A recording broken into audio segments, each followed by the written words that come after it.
মা লাহু মিন দাফি'। হে রাসূল, আপনার রবের পক্ষ থেকে যখন আযাব পতিত হবে, মা লাহু মিন দাফি', তাকে প্রতিহত করতে পারবে না। এটা ওই সময়ও যখন নাকি বদরের যুদ্ধে বন্দীদেরকে ছেড়ে দেওয়া হবে জামিন দিয়ে, তখন এক কাফের সর্দার আসলো তাদেরকে জামিন দিয়ে ছুটানোর জন্যে। আর রাসূল তখন কোরআন শরীফ পড়তেছেন, সূরা তূর পড়তেছেন।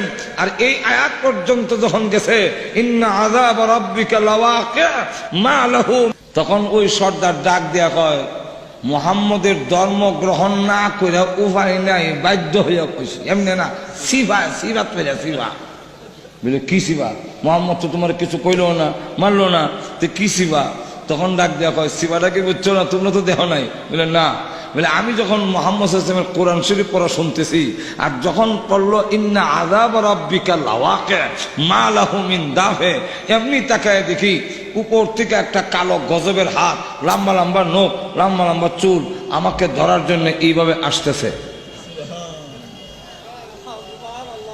আমি তখন ডাক দিয়ে বললাম, এই হাত লাত উজ্জা মানাতের দোহাই দেই, আমার ধরিস না।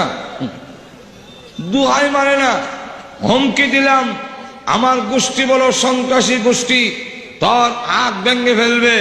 এরপরেও মানে না। যখন দেখলাম হাত একবার আমার গাঢ় লেগে গেছে, এমন সময় ভাবলাম মুহাম্মদের কালিমাটা হইরা দেখি, এমনি বললাম লা ইলাহা ইল্লাল্লাহ। তাকায় দিকে হাত আধা উপরে উঠে গেছে, এমনি আমি আরো বললাম লা ইলাহা ইল্লাল্লাহ, আরো উঠে। তখন আমি লা ইলাহা ইল্লাল্লাহর জিকির শুরু করে দিলাম, লা ইলাহা ইল্লাল্লাহ, লা ইলাহা ইল্লাল্লাহ। আর দেখে হাত কালি উপর দিকে যায়। এখন আমার বিশ্বাস হয়ে গেছে, লাত উজ্জা মানাত গজব থেকে রক্ষা করতে পারে না, পৃথিবীর কোন শক্তি গজব থেকে রক্ষা করতে পারে না। রক্ষা করতে পারে একমাত্র মুহাম্মদের কালিমা। তাই বাধ্য হয়ে মুহাম্মদের কালিমা পড়তে হয়েছে।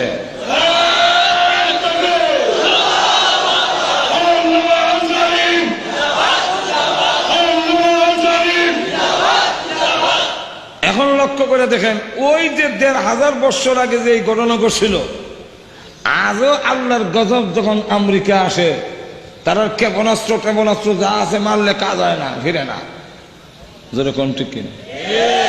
কিন্তু আমিরুল মুমিনিন হযরত ওমর রাদিয়াল্লাহু আনহুর শাসনামলে যখন মদিনার দিকে টর্নেডো আসতেছে, ওমর রাদিয়াল্লাহু আনহু এক দৌড় দিলেন, সামনে গিয়ে দাঁড়ালেন এবং টর্নেডোর দিকে ইশারা দিয়া বললেন, থামো। আর একটু জোরে কন্যা, থাম। থাম কইতেই টর্নেডো জায়গা থেমে গেছে। হযরত ওমর রাদিয়াল্লাহু আনহু এখন সামনের দিকে যায় আর টর্নেডো হিসের দিকে যায়। যেতে যেতে পিছনে নিয়ে আঙ্গুল দিয়ে দেখায়, ওই পাহাড়ের ভিতর দিয়া যাবি, কোন বস্তিতে হামলা করিস না। সুবহানাল্লাহ। এখন আঙ্গুলের ইশারা যেই দিকে দিছে, ওই দিকে টর্নেডো পাহাড়ের ভিতর দিয়ে চলে গেছে, কোন বস্তিতে হামলা করলো না। আল্লাহ রাব্বুল আলামিন বলেন, আজ ওয়াদা ঠিক আছে, ওমরের মতো ঈমান হোক। তোমাদের ঈমান, তোমাদের আমল ওমরের মতো যদি হয়, আজও পৃথিবীর নেতৃত্ব তোমাদের হাতে দেওয়া হবে, সন্দেহ নাই। ২ নম্বর হলো, এই পৃথিবীর থেকে বিদায় হইয়া জান্নাত পাইতে গেল ঈমান আমল ছাড়া হবে না। ঈমান আমল ছাড়া হবে না। আমরা পাই না কেন? মায়ের খাই কেন? আমরা না ঈমান সংশোধন হয়েছে, না আমল সংশোধন হয়েছে। যেরকম ঠিক কিনা? আল্লাহ রাব্বুল আলামিন বলেন, ইন্নাল্লাযীনা আমানু ওয়া আমিলুস সালিহাত কানাত লাহুম জান্নাতুল ফিরদাউসি নুজুলা। আল্লাহ রাব্বুল আলামিন বলেন, নিশ্চয়ই যারা ঈমান এনেছে এবং আমলে সালেহ সৎ কর্ম পরায়ণ হয়েছে, আমি আল্লাহ তাদেরকে জান্নাতুল ফেরদাউসের মেহমান বানাবো। জান্নাতুল ফেরদাউসের মেহমান। মেহমান বলার কারণে আপনারা আবার মনে করেন না কয়েকদিন রেখে বিদায় দিব। মেহমান শব্দটাই বোঝা যায় তাহনের লোকরা।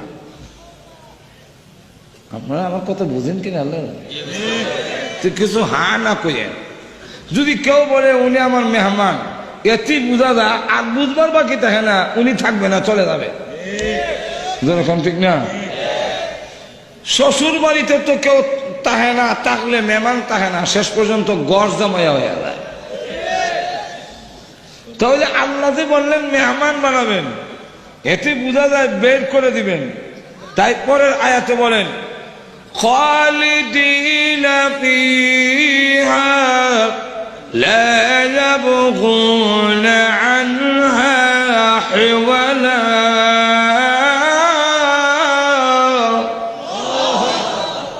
খালিদিনা ফিহা, অনন্তকাল পর্যন্ত জান্নাতে থাকবে, কোনদিন বের করা হবে না। তাহলে খালিদিনা ফিহা, অনন্তকাল পর্যন্ত জান্নাতে থাকবেন। তাহলে মেহমান বললেন কেন? মেহমান কেন বললেন?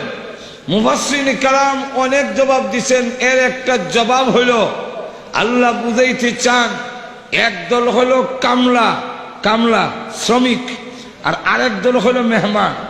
শ্রমিকের কাজ বেশি, খাওয়ানোর আইটেম বাড়ানা। আর তো জোরে বলেন, শ্রমিকের কাজ বেশি না কম? কিন্তু খাওয়ানোর আইটেম বাড়ানা, উন্নত না। এই শুটকি, আলুর ভর্তা, ডাল, জোরে খান ঠিক কিনা? আর বিয়াই কামলা শ্রমিক না মেহমান? মেহমান। বিয়াই কারো বাড়িতে গেলে ধান কাটার সময় গেলে আপনারা ধান কাটান তো নাকি? বিয়াই আইসেন যখন সময় মতো কিছু ধান কাটে দেন, বলেন নাকি? বিয়ায় কাম ভালো না, কিন্তু খাওয়ানোর আইটেম। আল্লাহ বুঝাইতে চান জান্নাতুল ফেরদাউসের মেহমান বানাবো। এর অর্থ হলো জান্নাতে আর কোনো কাজ নাই, নামাজ নাই, রোজা নাই, আর কোনো মেহনত নাই, কিন্তু প্রতি ওয়াক্তে 70,000 প্রকারের আইটেম তোমাদেরকে দেওয়া হবে। খাওয়ান আইটেম ভালো, কাজ নাই। কথা বুঝছেন? এখন আসুন, সব কথা বলার সময় নাই। তাহলে লক্ষ্য করে দেখেন, জান্নাত পাইতে গেল ঈমান এবং আমল লাগবে। পৃথিবীর নেতৃত্ব পাইতে গেল ঈমান আমল লাগবে। তাহলে কোরআনের বিষয় হলো দুইটা, একটার নাম ঈমান আর একটার নাম আমল। শয়তানও বসে নাই, শয়তানে এই দুই জিনিস দিয়ে পৃথিবীর নেতৃত্ব লাভ করে আমারে তোমরা সাইজ করবা, আর পরকালেও আল্লাহ আমাকে জাহান্নামে দিবে, তোমরা আরামে গাড়ি দৌড়াবে জান্নাতের ভিতরে, এই সুযোগ আমি দেব না। জোরে কোন ঠিক কিনা?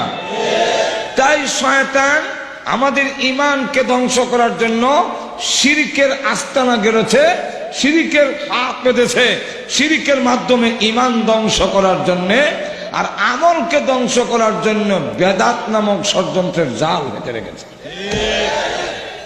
আর জোরে কোন ঠিক কিনা? এবং শিরক এবং বেদাত কারে কয়? এবং শয়তান কি নিজে এসে এগুলা করবে? না না, মিনাল জিন্নাতি ওয়ান নাস, এর দল কিন্তু মানুষের মধ্যেও আছে, জিন্নাতের মধ্যেও আছে। মানুষের মধ্যে কারা? তো মানুষের মধ্যে জানে নাকি মুস নিয়ে কানো লাগাইছে, গোটায় হদ বার করন লাগে, মাথার মধ্যে জট লাগাইছে, নামাজ পড়ে না, গেঞ্জা খায়, এরপরে আবার নামাজ দাঁড় ধরে না, মাঝে মাঝে চোখ বন্ধ করে কয় হাক মাওলা।